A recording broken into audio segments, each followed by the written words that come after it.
우리 하나님 말씀 같이 보겠습니다. 열왕기상 11장 14절에서 25절까지의 말씀입니다. 열왕기상 11장 14절에서 25절까지의 말씀은 솔로몬이 하나님의 말씀을 어기고 살아서 이 일생 동안 근심과 이 어려움 가운데 사는 내용입니다. 비록 동쪽으로는 유프라테스 강부터 시작해서 애굽에 이르기까지 모든 나라에 조공을 바치고 살았지만 그가 하나님 앞에서 범죄함으로 말미암아 끊임없이 고난을 당하는 그 내용이 바로 이 열왕기상 11장 14절에서 25절까지의 내용입니다. 우리 한 절씩 교독하겠습니다. 여호와께서 에돔 사람 하닷을 일으켜 솔로몬의 대적이 되게 하시니 저는 왕의 손으로서 에돔에 거하였더라.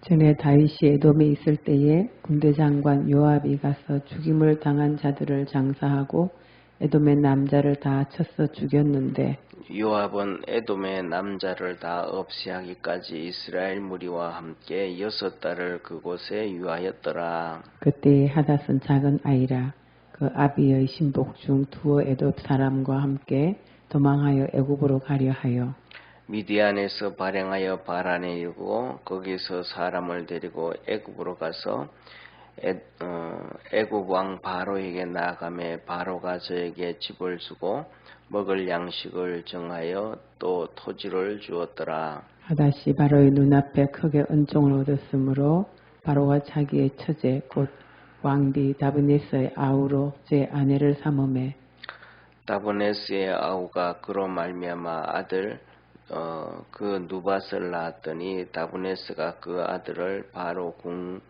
중에서 젖을되게 하매 그 누밧이 바로의 궁에서 바로의 아들 가운데 있었더라. 하닷이 애굽에 있어서 다윗이 그 열조와 함께 장극과 군대 장관 요압의 죽은 것을 듣고 바로에게 구하되 나를 보내어 내 고국으로 가게 하옵소서.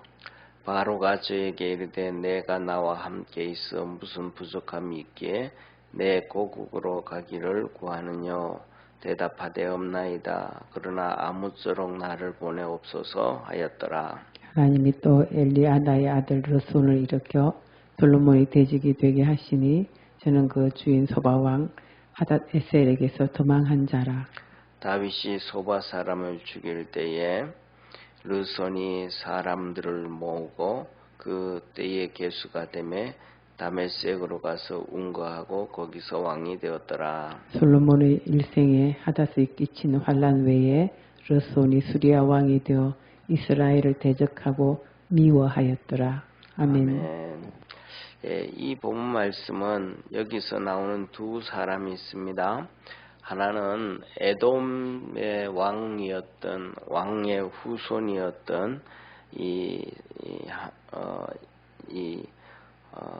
하닷이라는 사람이 있고 또 한 명은 북쪽 이스라엘 북쪽에 이 다메섹에서 왕이 된 르손이라는 사람이 있습니다. 이 사람이 그러니까 이스라엘 솔로몬에게 있어서 일생 동안 남쪽에는 에돔, 북쪽에서는 다메섹, 이 양쪽의 고통을 솔로몬이 계속 당하고 있습니다. 일생 동안. 그래서 뭐냐면 큰 나라는 아닌데 이 조그만 나라들이 계속해서 고통을 당하는데 특징 중에 하나가 뭐냐면 이 남쪽에 있는 이 하닷은 어떤 사람이냐 하면 다윗이 옛날에 이 솔로몬 왕에 의해서 도망을 다녔잖아요, 그죠? 솔로몬에 의해서 도망을 다닐 때에 이 바로 에돔 땅에 가서 거하게 되었어요. 그때 이 에돔 사람들이 다윗이 에돔 땅에 거할 때에 이 사울에게 도망을 다니다가 거기 거할 때에 이 에돔 사람들이 다윗의 신복들을 몇 명을 죽여요. 다윗의 신복들을 죽이니까 이 요압이 가가지고 그 에돔 사람들을 다 죽이기 시작합니다. 그래서 6개월 동안 거기에서 있으면서 이 요압이 이 에돔 사람들의 남자들, 그 주위에 있는 사람들 다 죽이기 시작합니다. 그때 이 다 죽이기 시작하는데 이 에돔의 왕도 죽이고 다 정리를 하는데, 그때 이 하닷이라는 사람은 왕의 아들로 아주 어린 꼬맹이였던 거예요. 아주 어렸는데 이 에돔의 왕의 신하가 그를 데리고 도망을 갑니다. 어릴 때. 그래서 어디로 도망을 가냐면 애굽으로 도망을 갑니다. 애굽으로 도망을 가가지고 바로 왕한테 가서 사실 얘가 에돔의 왕자인데 지금 다윗에 의해서 이렇게 돼서 왔습니다. 그랬더니 이 바로 왕이 그 꼬맹이 아이를 정말 그 사랑하고 극진히 보살펴 줍니다. 그래서 집도 주고 그다음에 자라게 다 해서 자라게 하는데, 크고 난 다음에는 이 바로 왕이 이 하닷에게 얼마나 사랑했는지 자기 처제를 그의 아내로 줍니다. 그 아내로 주고 그다음에 그가 아들을 또 낳았는데 그 아들도 바로의 궁에서 바로의 아들들과 함께 자라도록 그렇게 이 바로가 하닷을 총애를 해줍니다. 그런데 중요한 것은 뭐냐면 시간이 많이 지나잖아요. 시간이 많이 지나서 이제 다윗이 죽었다라는 얘기 듣고 솔로몬이 왕이 됐다라는 얘기를 듣고, 그리고 솔로몬이 왕이 되고 난 다음에는 자기들 민족들 남자들을 다 죽였던 이 요압이 죽었다는 소리를 듣고 이 하닷이 이제 바로 왕한테 얘기합니다. 내가 이제 내 고향 땅에 가기를 원합니다. 그랬더니 바로가 야 너가 나하고 같이 있자. 그런데 왜 너 고향 땅으로 가려 그러냐. 이제 절친한 친구가 된 거죠. 그죠? 절친한 친구 이상으로 신하가 된 거죠. 그랬더니 그래도 가야 되겠습니다 해서 에돔 땅에 가가지고 솔로몬이 왕이 되어졌을 때 에돔 땅에 가가지고 에돔의 왕이 된 사람이 하닷입니다. 그리고 그 다음에 또 두 번째로는 이 르손이라는 사람이 있는데, 이 르손이라는 사람은 똑같이 에돔 사람입니다. 에돔 사람인데 이 다윗이 이 소바 사람들을 죽일 때 이 다메섹으로 도망을 가가지고 이제 이때 죽일 때 한 명은 아들은 글로 도망가고 한 이제 이 다메섹으로 도망가가지고 자기 무리들과 함께 이 다메섹에서의 왕이 된 사람이 바로 이 르손이라는 사람입니다. 근데 이 르손이라는 이 북쪽에 있는 르손이라는 사람, 남쪽에 있는 이 하닷이라는 왕이 계속해서 일생 동안 솔로몬을 괴롭히고 힘들게 합니다. 큰 나라도 아니고 작은 나라, 조그만함에도 불구하고 쉽게 말하면 옆구리의 가시처럼, 아니면 이 손끝에 손톱에 박혀져 있는 가시처럼 그냥 계속 고통을 줍니다. 이 고통을 주는 이유가 뭐냐면 한 가지입니다. 하나님이 이들을 일으켰다 이렇게 말씀합니다. 오늘 14절을 한번 보시죠. 14절에 보면 하나님이 이렇게 말씀하셔요. 여호와께서 에돔 사람 하닷을 일으켜 솔로몬의 대적이 되게 하심에 그랬습니다. 이게 하나님이 하닷을 일으켜서 솔로몬의 대적이 되게 하셨다 그럽니다. 그리고 그 다음에 23절을 한번 보시죠. 23절에도 보면 하나님이 또 엘리아다의 아들 르손을 일으켜 솔로몬의 대적이 되게 하시니, 또 여기 북쪽에 있는 이 르손도 하나님이 일으켜서 솔로몬의 대적이 합니다. 그러니까 그냥 이렇게 예를 들면 우리가 살아가면서 이렇게 예를 들면 체하잖아요. 그죠? 그러면 손톱을 딴다든지 뭐 이렇게 약을 먹는다든지 하면 해결돼 버리면 괜찮은데, 이 손끝에 가시가 박혀져 있다든지 하면 발톱에 가시가 박혀져 있다든지 하면 이거는 24시간 계속 아픈 거잖아요. 해결이 안 되는 거잖아요. 이게 뽀뽀 없어지지 않고 계속 박혀서 고통을 주니까. 이 고통이 찾아온 이유가 뭐냐면 어제 본문 말씀입니다. 이 솔로몬이 바로의 딸을 아내로 맞이하고 난 다음에 그 다음에 계속해서 솔로몬에게 보면 거기에 성경에 보면 솔로몬이 이스라엘 백성 여인 예를 들면 루벤 지파의 여인을 사랑했고 베냐민 지파의 딸들을 사랑했고 이런 얘기가 한 번도 안 나오잖아요. 솔로몬은 오직 암몬과 모압과 그다음에 뭐 두로와 어디 이방인들 여인들을 너무너무 많이 사랑해. 에돔의 여인들하고 계속해서 이방 여인들을 사랑해가지고 그들을 700명의 왕비를 만들고 300명의 첩들을 만들고 첩들은 그냥 뭐 결혼식 안 하고 데려다가 사는 게 첩이잖아요. 그리고 정상적으로 결혼을 한 것은 왕비라 그러고 그리고 그 뒤로 이렇게 해서 후비라 그러고 그러니까 그 하나님은 그렇게 하지 말라 그랬는데 그렇게 하기 시작하는 거예요. 예, 그 다음에 두 번째로는 그들이 솔로몬이 그들 여인들을 위해 가지고 그 여인들을 위해 가지고 계속해서 이 신당을 지어주고 우상 숭배하고 솔로몬도 직접 가가지고 이 우상 숭배를 하고 말이죠.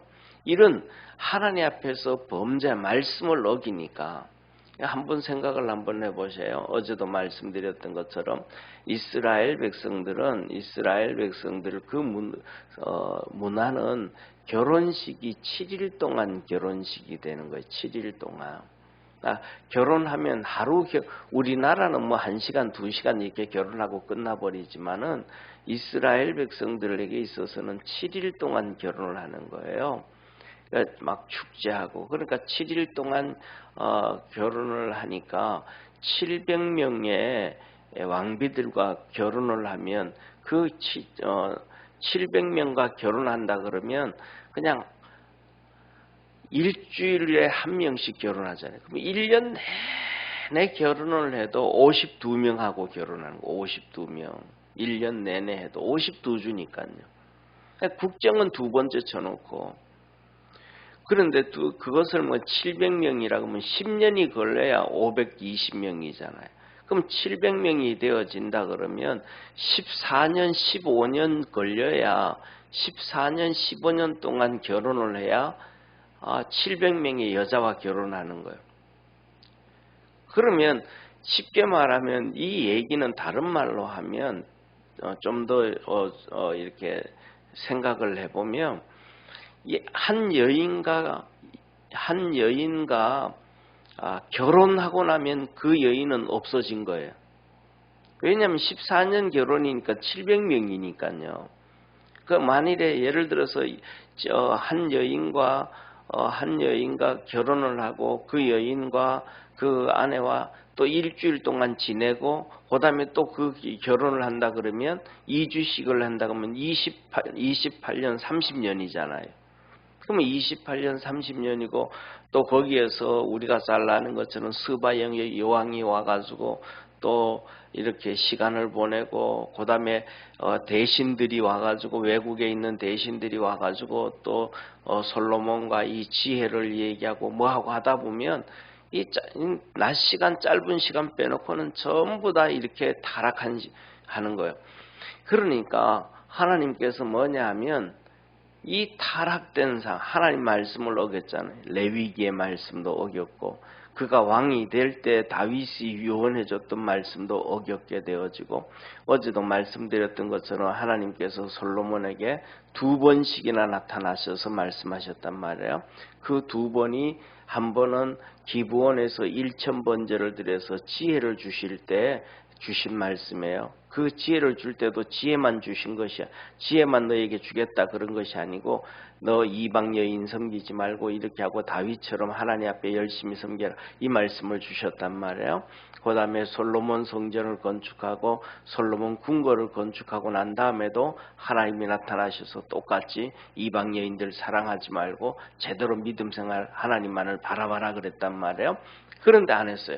중요한 건 뭐냐면 솔로몬이 그 어마어마한 하나님의 지혜를 받아가지고 성경을 기록하고 잠언을 3000편씩 기록하고 그럼에도 불구하고 하나님을 안 섬겼다. 하나님 말씀을 어겼다. 이 말. 이게 무슨 말씀이냐면 우리가 잘 생각해야 될 것이 우리의 모습과도 우리는 솔로몬과의 모습은 다르지만은 거의 모습이 똑같다. 그러니까 쉽게 말하면 사과가 큰 사과가 있고 작은 사과가 있잖아요. 그러니까 솔로몬은 큰 사과라고 합니다. 그러면 우리는 작은 사과와 같다라고 보면 돼요. 이게 뭐냐면 솔로몬에게는 엄청난 지혜가 있었잖아요. 우리에게는 그만한 지혜는 없지만 작은 지혜를 가지고 있는 거예요. 그런데 중요한 것은 솔로몬이 그 큰 지혜를 가지고 있음에도 자기한테 잡혀주고 해가지고 자기에게 잡히고 육신에게 잡혀서 하나님 말씀을 버려버리는 거예요. 우리도 똑같이 작은 지혜를 가지고 있지만은 우리의 육신에 잡히고 우리 자기 자신에게 잡혀가지고는 뭐냐면 하나님 말씀을 버리는 거예요. 하나님의 말씀을 읽으면서도 보면서도 그 말씀 속으로 들어가지 못하고 그냥 버리는 거예요. 예를 들면 하나님께서 그에게 나타나서 이방 여인 사랑하지 말고 그들과 아내도 주지 말고 그 다음에 며느리로 삼지도 말고 딸을 주지도 말고 그 말씀을 이 레위기를 통해서 읽으면서도 그냥 무시해버리는 거예요. 하나님이 그 말씀을 주셨는데도 무시해버리는 거예요. 그리고는 하나님께서 그렇게 여인들을 사랑하지 말라 그러는데도 그것도 무시해버리는 거예요. 자기 길을, 지혜를 가지고 있으면 자기 길을 가는 거예요. 오늘날도 우리가 성경을 보고 예배를 드리면서 똑같거든요. 성경을 보면서도 오늘날도 한국 성도들이 90% 이상이 평등을 얘기하거든요. 노동자들이 특히 기업 다니는 노동자들은 전부 평등을, 세상 사람들은 전부 평등 얘기하거든요. 가정에서도 평등, 교회에서도 평등, 직장에서도 평등, 사회에서도 평등. 근데 그 평등은 마귀가 준 얘기란 말이에요. 에덴 동산에서 아담과 하와를 타락시킬 때에 너 이걸 선악과를 먹으면 하나님과 같이 된다. 이게 평등이거든요. 하나님과 같이. 니나 내나 똑같다. 평등을 얘기.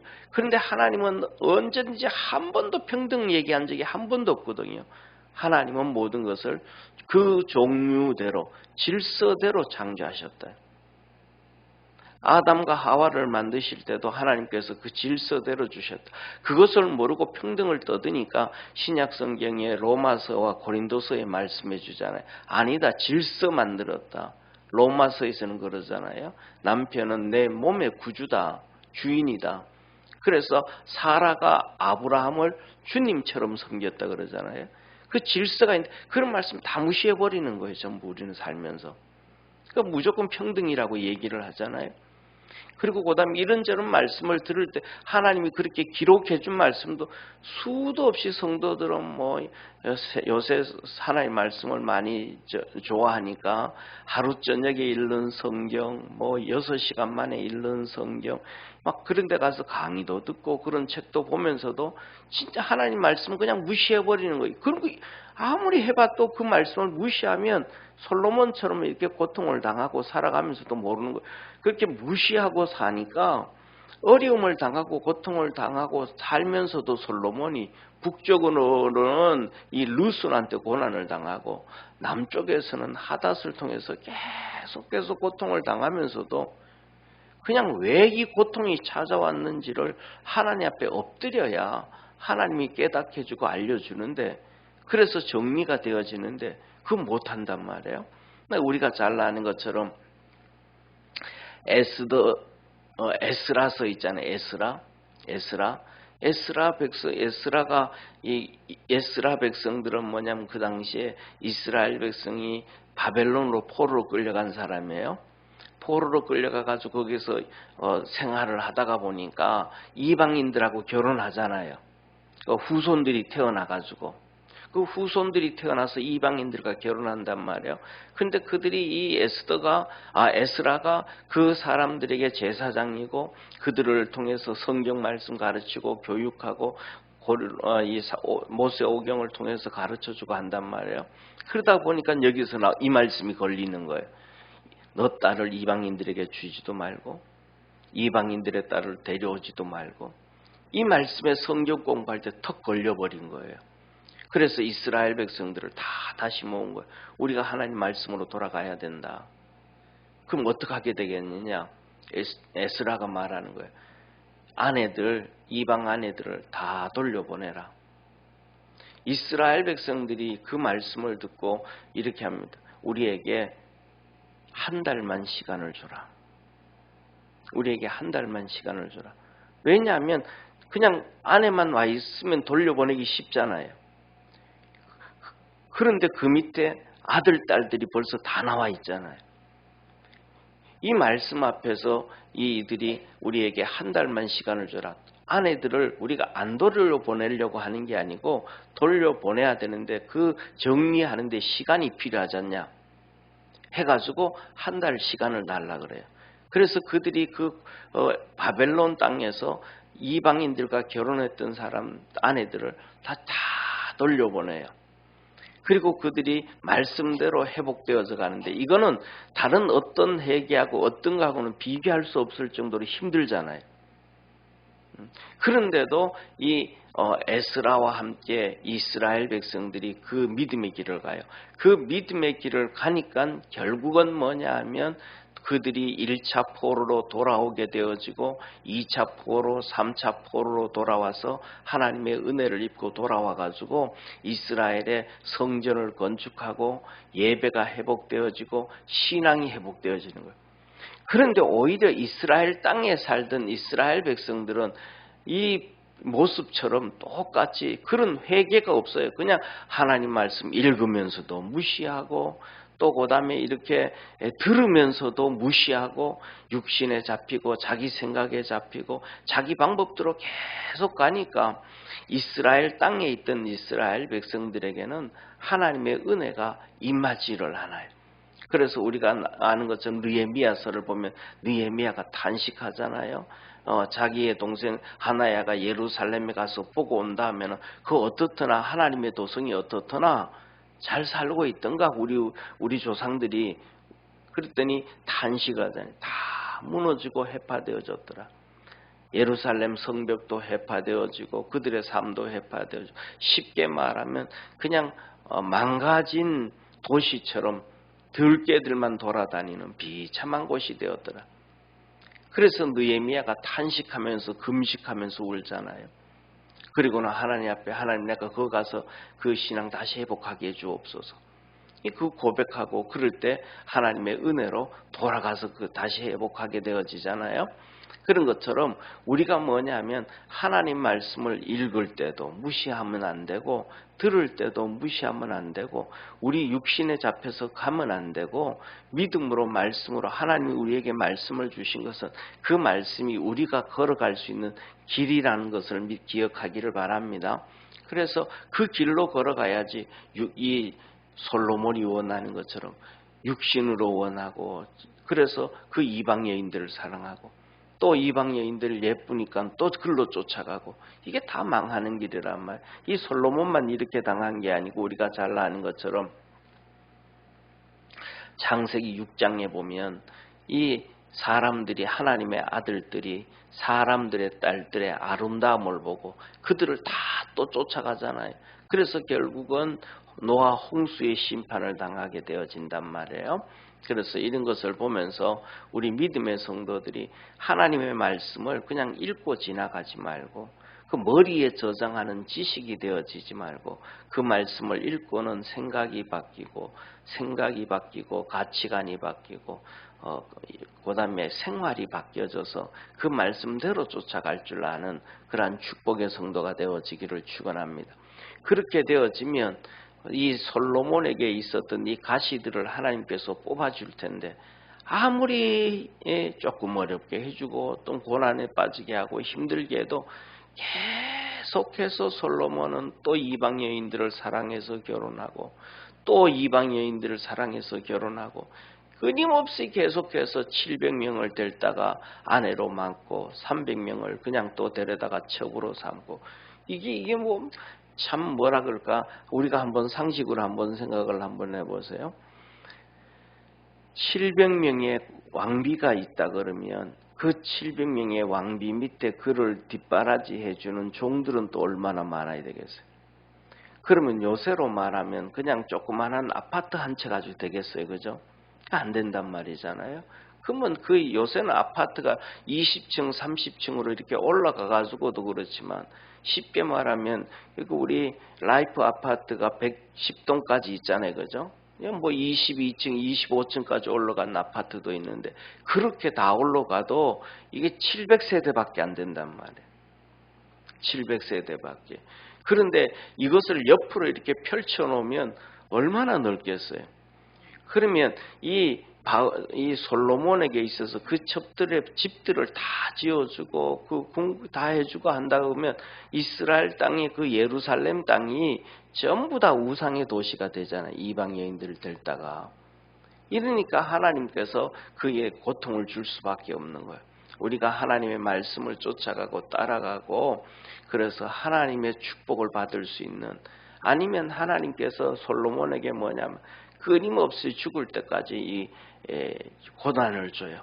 그리고는 그 다음에 하나님께서 하시는 말씀이 오늘 우리 25절까지 읽었는데 26절부터는 이제 솔로몬이 죽은 다음에 나라가 두 나라로 갈라지는데 거기에 나타나는 사람 이 여로보암이라는 사람이 있거든요.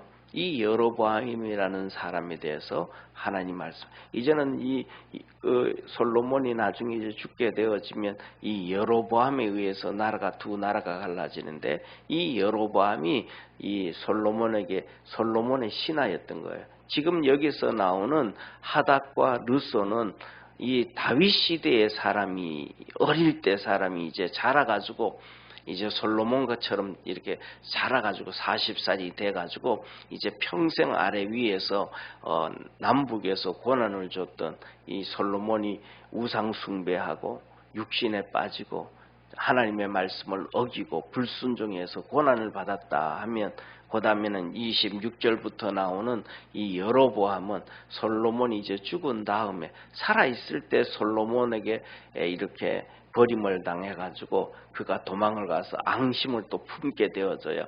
그래서 이제 애굽으로 도망을 갔다가 이제 이스라엘 백성의 두 나라가 갈라지고 비참해지는 여로보암에 대해서 나오는데 이것도 똑같아요. 이 세 명의 사람 하닷과 르손과 르호보암 이들을 통해 가지고 나라가 고난에 빠지고 백성이 고난에 빠지고 그 다음에 나라가 갈라지고 비참해지는 길을 걸어가는데 이 비참해지는 모든 출발이 솔로몬으로 그 지혜라고 하고 그 막 전부 다 솔로몬의 지혜를 추구하는 그 사람에 의해서 이렇게 나라가 완전히 망해져가는 백성들이 고난을 당하게 되는데 그 특징이 하나님의 말씀을 읽으면서도 무시하고 들으면서도 무시하고 세 번째는 자기 육신을 쫓아서 달려가고 세상을 쫓아서 달려갔더라. 그래서 우리는 이 세 가지를 기억해서 하나님 말씀을 읽을 때나 들을 때나 말씀을 쫓아가고 육신을 쫓아가지 말고 말씀을 쫓아가고 성령 안에 살아갈 줄 아는 우리 축복의 성도 되기를 축원합니다. 기도하겠습니다. 전능하신 하나님 아버지, 오늘도 우리를 사랑하시고 축복해 주시고 은혜 베푸셔서 감사합니다. 믿음 안에서 살아갈 수 있게 하여 주옵소서. 아무리 하나님의 지혜를 받고 하나님의 축복을 받아도 말씀을 읽으면서 무시하고 들으면서 무시하고 육신을 쫓아가고 세상을 쫓아가면 하나님의 징계를 받고 심판을 받는다는 것을 하나님은 솔로몬을 통하여 우리에게 가르쳐주고 있습니다. 믿음 안에서 살아가게 도와주시고 말씀 붙잡고 살게 도와주시고 주님 의지하며 살아가는 우리 축복의 성도들 되게 하옵소서. 성령 안에서 늘 충만케 하옵소서. 하나님의 거룩한 역사가 있도록 우리 믿음의 성도들 도와주옵시고 성령 안에서 깨닫게 하셔서 육신을 쫓아가고 자기의 생각을 쫓아가고 본인의 지식을 쫓아가는 것이 아니라 말씀을 쫓아갈 줄 알고 또 하나님의 은혜를 쫓아갈 수 있는 복된 성도들 되게 하옵소서. 이 새벽에도 하나님 앞에 간구할 때 하늘 문을 여시고 성령의 은혜와 은총으로 늘 동행하옵소서. 구원하신 예수님의 이름으로 기도드립니다. 아멘. 하늘에 계신 우리 아버지여, 이름이 거룩히 여김을 받으시오며 나라의 임하옵시며 뜻이 하늘에서 이룬 것 같이 땅에서도 이루어지리라. 오늘날 우리에게 일용할 양식을 주옵시고 우리가 우리에게 죄진 자를 사하여 준 것 같이 우리 죄를 사하여 주옵시고 우리를 시험에 들게 하지 마옵시고 다만 악에서 구하옵소서. 내게 나라와 권세와 영광이 아버지께 영원히 싸움나이다.